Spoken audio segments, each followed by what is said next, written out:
भारतीय शेयर बाजारों में पिछले 2 दिनों से जारी तेजी शुक्रवार 30 अप्रैल को थम गई। सेंसेक्स 46 अंक गिरकर बंद हुआ, वहीं निफ्टी लगभग सपाट रहा। हालांकि असल गिरावट मिड कैप और स्मॉल कैप शेयरों में देखने को मिली। बीएसई का मिड कैप इंडेक्स 0.72% टूट गया, वहीं स्मॉल कैप इंडेक्स 1.72% लुढ़क गया। इसके चलते बीएसई में लिस्टेड कंपनियों की संपत्ति आज 3 लाख करोड़ रुपए घट गई। कारोबार के अंत में बीएसई सेंसेक्स 46.14 अंक या 0.057% गिरकर 80,242.24 के स्तर पर बंद हुआ। वहीं एनएसई का 50 शेयरों वाला इंडेक्स निफ्टी 1.75 अंक या 0.0072% की मामूली गिरावट के साथ 24,334.20 के स्तर पर बंद हुआ। बीएसई में लिस्टेड कंपनियों का कुल मार्केट कैपिटलाइजेशन आज 30 अप्रैल को घटकर 423.00 लाख करोड़ रुपए पर आ गया, जो इसके पिछले कारोबारी दिन यानी मंगलवार 29 अप्रैल को 426.11 लाख करोड़ रुपए रहा था। इस तरह बीएसई में लिस्टेड कंपनियों का कुल मार्केट कैप आज करीब 3.11 लाख करोड़ रुपए घटा है, या दूसरे शब्दों में कहें तो निवेशकों की संपत्ति में करीब 3.11 लाख करोड़ रुपए की गिरावट आई है।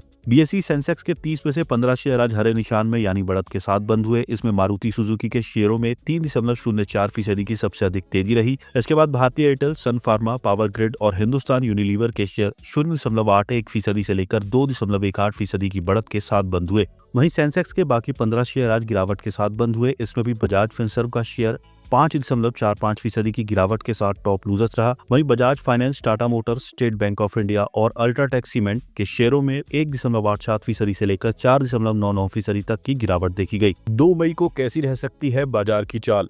चॉइस ब्रोकिंग के हार्दिक मटालिया का कहना है कि निफ्टी को 24,200 पर सपोर्ट मिला है। 24,100 और 24,000 पर अगले मजबूत सपोर्ट हैं। ऊपर की ओर पहला रेजिस्टेंस 24,400 पर होने की संभावना है। उसके बाद 24,500 और 24,700 पर अगले बड़े रेजिस्टेंस नजर आ रहे हैं। बैंक निफ्टी पर अपनी राय देते हुए हार्दिक मटालिया ने कहा कि इसके लिए 55,000 और फिर 54,700 से 54,400 पर सपोर्ट है। अगर इंडेक्स तेजी पकड़ता है तो 55,600 पर रेजिस्टेंस देखने को मिल सकता है। इसके बाद 55,900 और 56,200 पर अगले बड़े रेजिस्टेंस होंगे। बोनांजा के रिसर्च एनालिस्ट वैभव विद्वानी का कहना है कि आज भारतीय शेयर बाजार मामूली गिरावट के साथ बंद हुआ। सेंसेक्स में करीब 46 अंकों की गिरावट आई और निफ्टी 24,334 के करीब बंद हुआ। बाजार को मुख्य रूप से भारत पाकिस्तान सीमा पर बढ़ते तनाव के कारण दबाव का सामना करना पड़ा है। निवेशकों की नजर अब आगे आने वाली तिमाही नतीजों के साथ ही अमेरिका भारत ट्रेड वार्ता और भारत पाकिस्तान तनाव पर रहेगी। कुल मिलाकर ग्लोबल ट्रेड से जुड़ी खबरों और घरेलू भू राजनीतिक फैक्टर्स के चलते बाजार में उतार चढ़ाव बने रहने की उम्मीद है।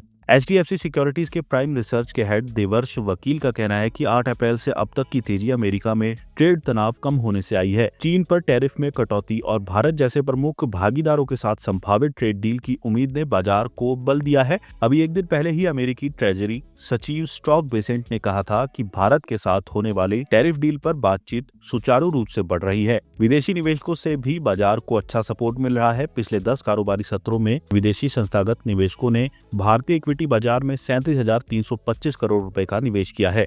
इस पर जियोजीत फाइनेंशियल सर्विसेज के वीके विजय कुमार का कहना है कि कमजोर अमेरिकी डॉलर और भारत की आर्थिक मजबूती ने भारत को ग्लोबल निवेशकों के लिए आकर्षक बना दिया है। इसके बावजूद निवेशकों को सावधानी से कदम उठाने चाहिए। एक शानदार तेजी के बाद कुछ शेयरों में काफी उछाल आया है। ऐसे में यह कुछ मुनाफा बुक करने और पोर्टफोलियो में नकदी बढ़ाने के लिए अच्छा समय है।